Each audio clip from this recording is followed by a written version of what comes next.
Welcome to the show. This is Future Shock, Edward St. Pé, your host, and we're happy to be with you, and we're happy to see you if you're watching on one of the streaming elements out there. Welcome, and also over the air on Ocean 7 television across the Gulf Coast. Welcome to the program. This show basically is going to attempt to bring you up to speed with some of the things that are going on in the world of AI. Maybe you're already up on everything, or maybe you're trying to stay up like I am on it, because everything's changing so quick.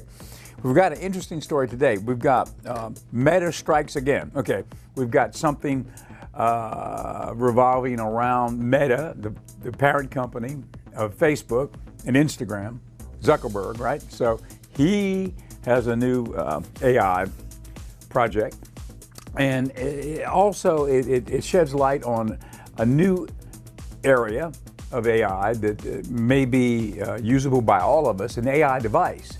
So instead of an app that you might access over your phone or whatever, it's a separate device.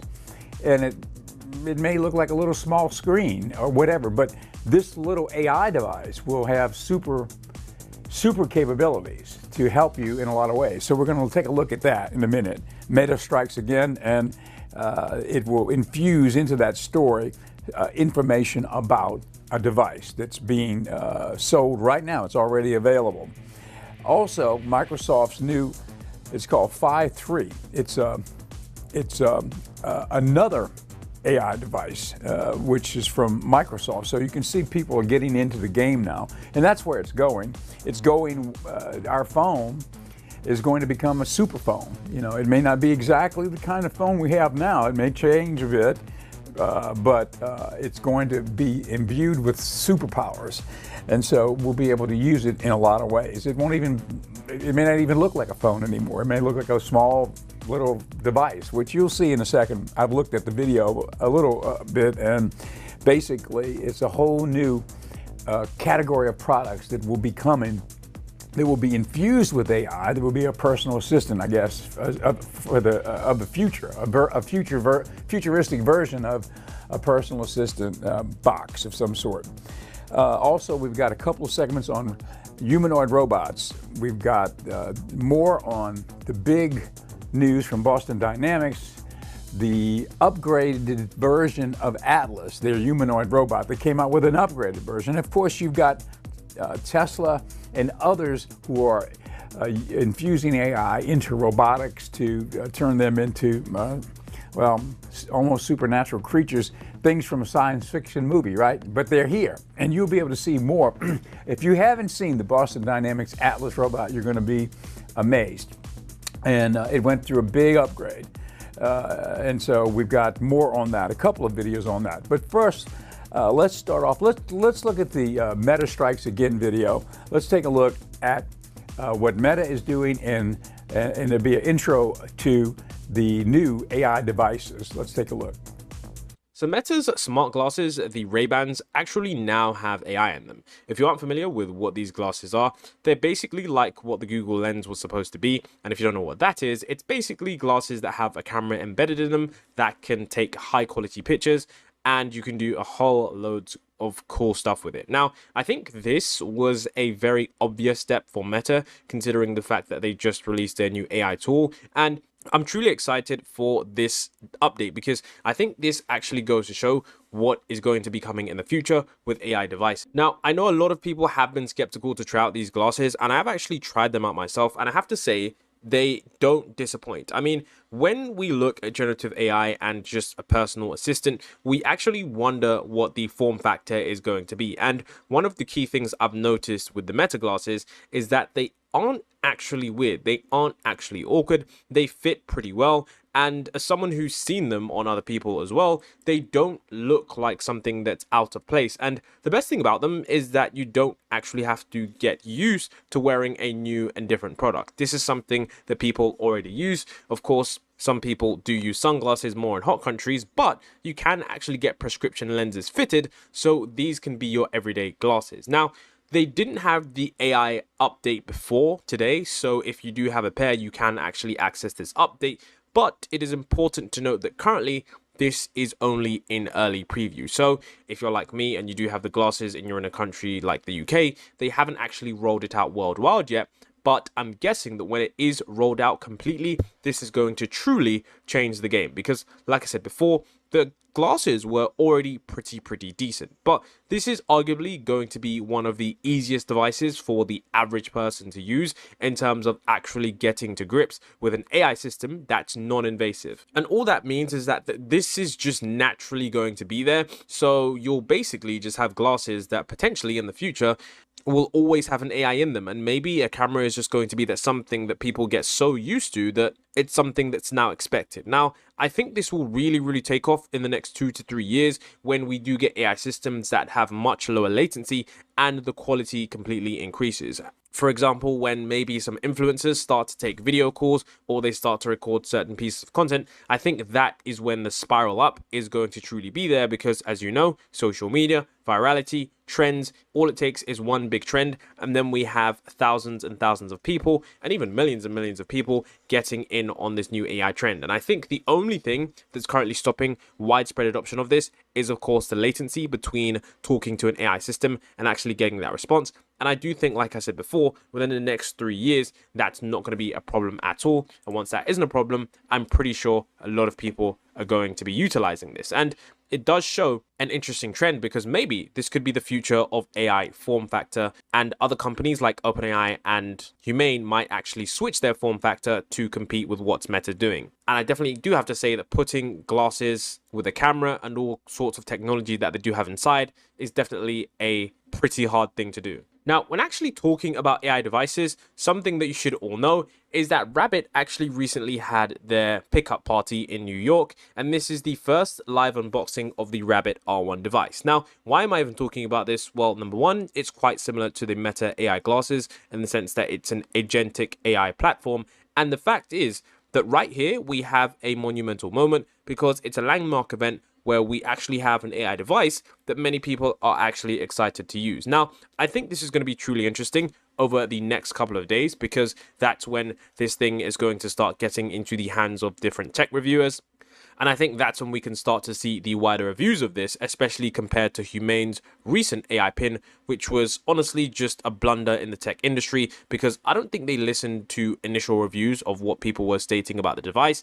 And then, of course, it led up to other larger creators stating that they just think that this device has a lot of potential, but at the current price point, it just simply isn't worth it. Now, the reason I'm actually talking about this device again is because the live demo actually showcases what this can really do. And because it's live, you can't really fake it, and you can see all the flaws of this software. Now, I'm going to play a couple of minutes of this because, honestly, like genuinely, I was actually surprised at what this device could do, because we all know that when there's a product demo from even an AI system to a simple AI pin or device or whatever it may be, we're always usually skeptical because we think that they just want to sell us their products, and then by the time we order it, it's not going to live up to the hype. But honestly, a live demo where he's showcasing all of the abilities of this system do honestly surprise me in the fact that it does live up to the hype in terms of what it's acclaimed to be. Check this out. Check this out. So now the vision camera, or the camera, works with analog scroll wheels too. So I can just literally do that. It flips. Back and forth. Try one more time. It flips. Okay. So let's just do that. What's in front of you? Let me see. One. Crowd of people. I'm counting. The image shows a large people. That's sub 2 seconds after let me see. Kind of event or concert, bright lights illuminating. Okay. That's pretty fast. Or should I say this is the fastest out there, guys? Yeah. All right, so I post all my demos on Discord all the time. You guys know that, right? And thank you. It's been like I think much over 100 demos I posted during the last 104 days. But I saved one for you guys for today. Okay, just for today. This is a simple spreadsheet that my colleagues hand-drawn, and come on, I can do better than that. You guys know that, right? Again, I want to show you something much more interesting, okay? So let's just point right into this. So let's do something like, for this spreadsheet, transcribe it and swap the color and number column. Taking a look now. You don't need to point it, by the way, okay? Please check your email for the attachment. Wait, what? There's an email.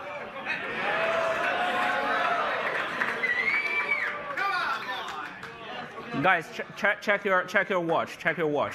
Okay, I want to make sure this is not a spam because it's called Rabbit. We got spammed a lot. Okay, I'm gonna put this down for a bit. It looks like it says, here's the revised spreadsheet you asked for. And it came with a little nice attachment in a CSV file. Let me just download it.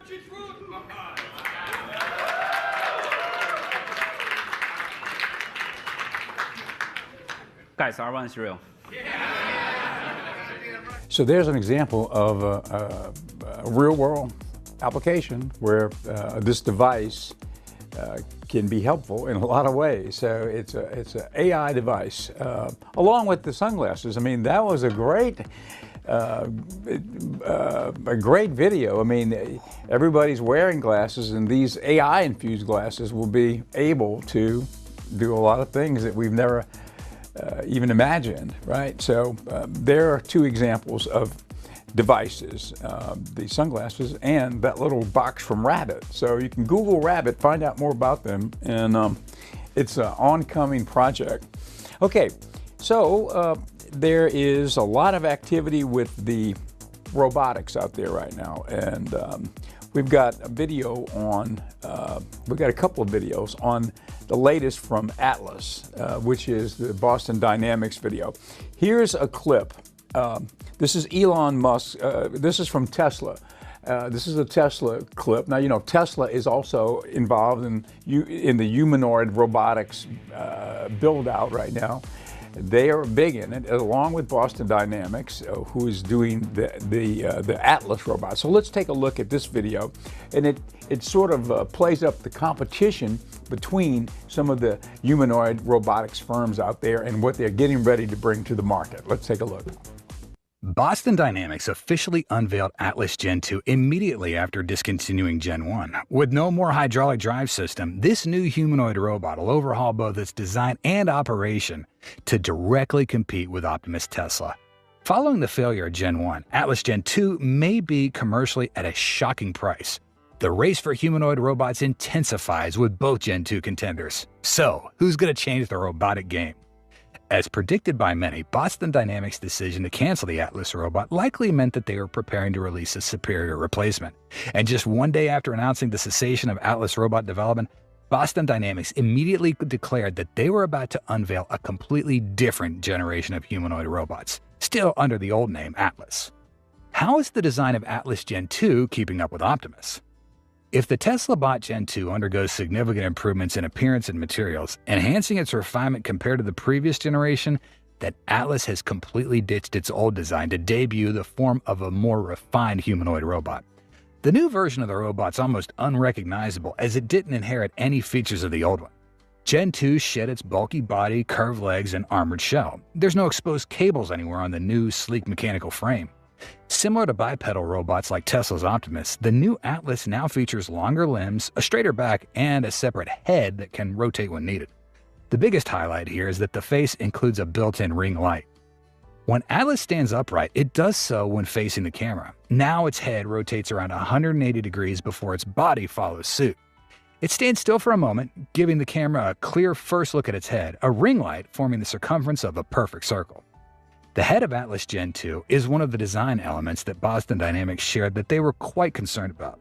While every other robot's got a human-like head shape, the robot's head resembles a makeup mirror. Indeed, Boston Dynamics wanted it to stand out to create a friendly and approachable feel for anyone seeing it. This unique head provides a palette for the screen. Of course, there are sensors embedded within it, but the shape also serves to signify friendliness. This will be crucial for interacting with these in the future, and that's exactly what the CEO of the company shared. Compared to the previous generation, Atlas Gen 2 looks extremely modern this time. Boston Dynamics has taken a futuristic direction with this new design, learning from Tesla.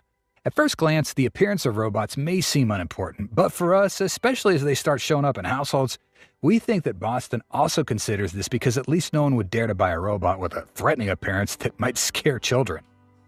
How did Atlas Gen 2 change its operating way to compete with Optimus?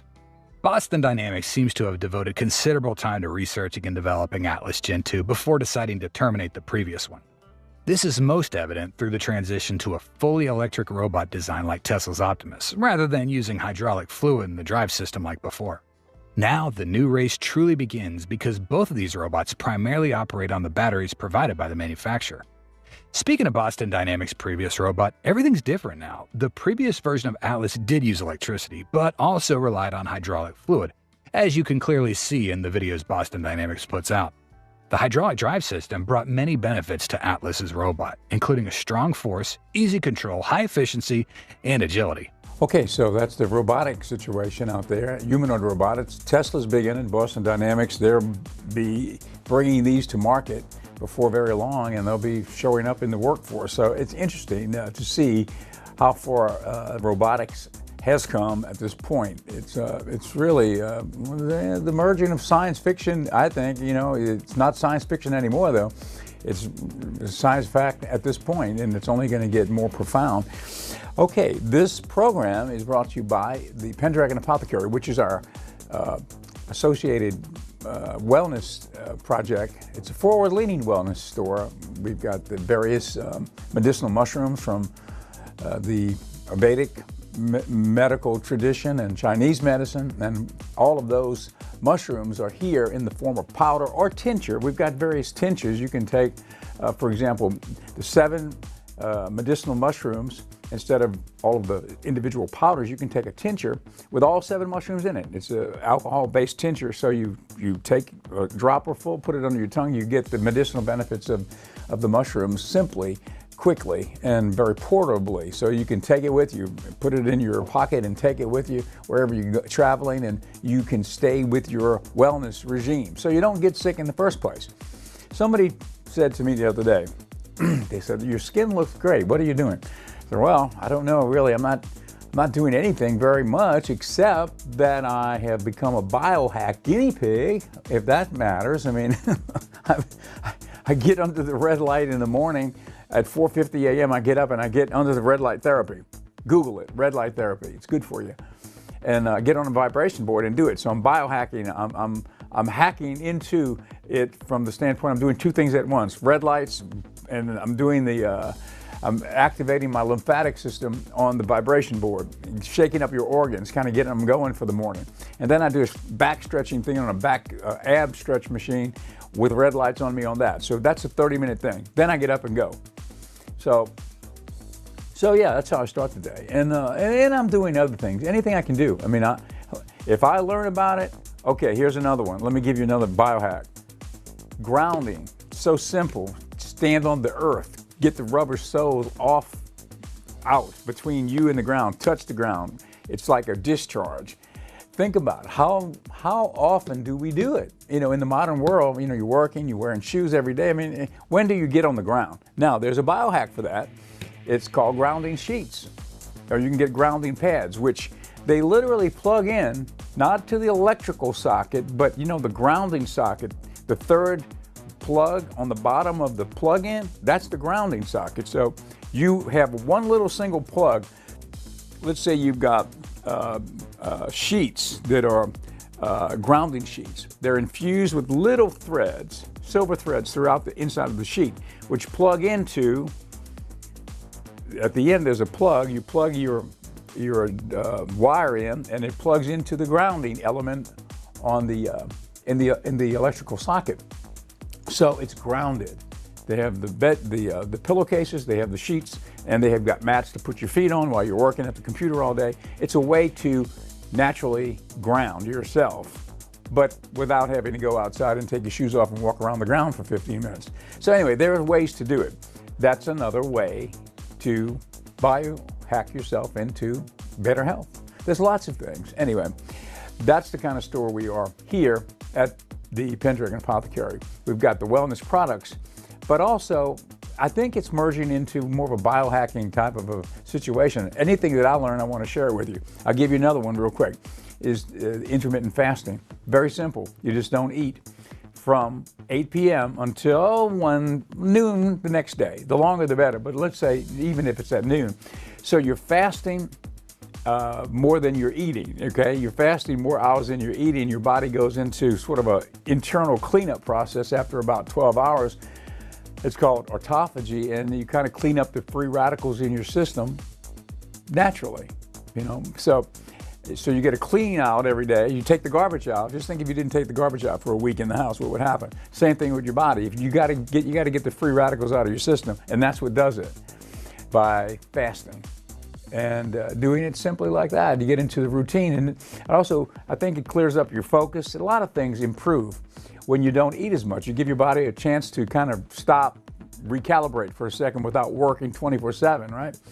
And so, anyway, it helped me. I lost 20 pounds, and I'm not gaining the weight back, and I am eating anything I want to eat. I'm just not eating between 8 p.m. and noon the next day. And if I can, you know, manage it, maybe even go a little longer. Many days I do. I go 1 or 2 o'clock, and you just get used to it, and it's a good thing for your body. Okay, that's from Pendragon Apothecary. And let me just show you this. This is something I was going to do a little quick demo. This is something called Peak Rescue Rub CBD. It does not have THC. It's only CBD, right? But it is a cream made for muscle aches and such as that. So you immediately get an infusion of the CBD right into the muscle topically, and it helps reduce pain. So it's a product that we've got here, and it's on our website, which is pendragonapothecary.com. Finally, we have that working. It took a little while, but we are on Shopify, and so take a look there. Many different products. Hopefully you like the site. We're still working on it too. Okay, back to our program. Okay, Microsoft's new Phi 3, PHI-3, Phi 3 AI mini device. Another device. Okay, if it's coming from Microsoft, you know it's got to be serious. Microsoft, to me, now I've always been an Apple person my whole adult life.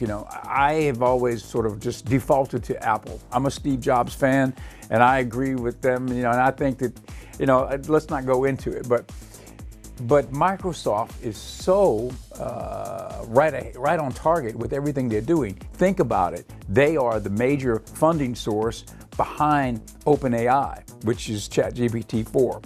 And so if their vision when it comes to AI is really pretty incredible. And so I think that it's a whole new day for Microsoft, and they're doing great stuff out there. So here is their new project, Microsoft's new Phi 3 mini device. Let's take a look. Microsoft just made a big move in the AI world by shrinking powerful AI down to fit right in your pocket with the Phi 3 mini. And I mean that literally. This little powerhouse can run on your iPhone 14, bringing advanced AI capabilities without compromising your privacy. It's a game changer for anyone looking to use advanced technology simply and securely. In the past, developing AI meant creating bigger and more complex systems, with some of the latest models having trillions of parameters. These large models are powerhouses of computing and have been able to perform complicated tasks that are similar to how humans understand and reason. But these big models need a lot of computing power and storage, usually requiring strong cloud-based systems to work. Now with Phi 3 mini, there's a change. This model fits an advanced AI right in your hand. Literally, it has 3.8 billion parameters and was trained on 3.3 trillion tokens, making it as good as much larger models like Mixtral 8x7b and even GPT 3.5. What's even more impressive is that it can be used on regular smartphones without needing extra computing help. One of the major breakthroughs with this model is how carefully its training data has been upgraded. Instead of just making the model bigger, Microsoft put a lot of effort into improving the quality and usefulness of the data it learns from during the training. They understood that having better data, not just more of it, is key to making the model work better, especially when they have to use smaller computer systems. Phi 3 mini came about by making the data set it learns from bigger and better than the one its older version, Phi 2, used. This new data set includes carefully chosen web data and synthetic data created by other language models. This doesn't just ensure the data is top-notch, but it also greatly improves the model's ability to understand and create text that sounds like it was written by a human. Now, the Phi 3 mini model is built using a transformer decoder, which is a key part of many modern language models, and it has a default context length of 4K. This means that even though it's a smaller model, it is still able to handle a wide and deep range of information during discussions or when analyzing data. Okay, that's Microsoft's new Phi 3 AI mini device. So you can Google it, check it out. It's here, and so another device. Okay, well, that's about it for today. Let me remind you that if you're watching via on air across the coast on channel 7.1, or if you're watching via streaming, but whether it be Facebook or X or wherever it might be, you can see our movie channel because we're streaming on Roku and soon to be Amazon Fire, but it's on Roku. It's called the Magic Hour channel. We're streaming the old classics from the golden age of Hollywood 24/7 on Roku, and no charge. You can see the movies, and it's fun. If you like the old movies, if you like old classic Hollywood, then there it is, the Magic Hour channel. And that's not Marilyn Monroe. That's supposed to be a starlet. That was given to me by Alfred, our ChatGPT-4 droid, and he promises me it's not a real likeness of Marilyn Monroe. It's a starlet. It's a prototypical starlet from Hollywood, from the golden age of Hollywood. Okay, that's it for today. Thank you for being with us, and we'll see you tomorrow.